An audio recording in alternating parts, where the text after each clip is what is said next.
John Fante, L'Orgie. C'est l'histoire de l'enfance d'un enfant d'immigrés italiens aux États-Unis dans les années 30.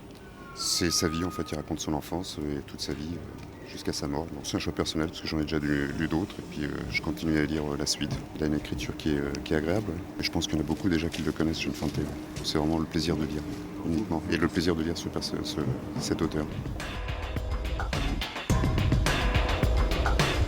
Attention sur voie 9, le train va partir, veuillez monter en voiture. J'écoute Freddie Mercury, donc de Queen.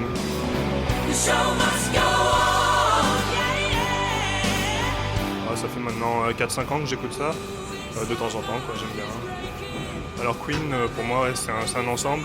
C'est déjà Freddie Mercury qui est plutôt charismatique. C'est la mélodie, c'est un petit peu tout. C'est vraiment l'époque aussi que j'aimais beaucoup. C'est vrai que j'aurais bien aimé le voir en concert. À l'époque, les concerts avaient l'air sympas, il y avait beaucoup de monde. Voilà.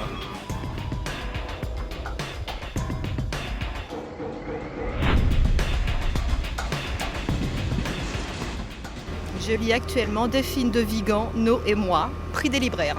Je suis passée devant, j'avais plus de bouquins, j'avais fini mon bouquin le matin, j'avais plus rien pour le soir, donc je me suis arrêtée dans une presse.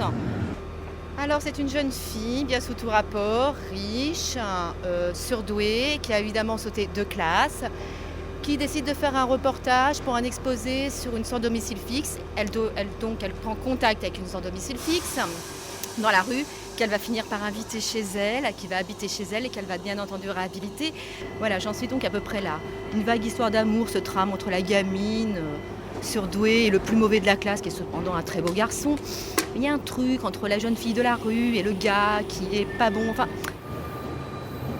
je dirais que c'est plutôt destiné à une population jeune. C'est un peu utopique.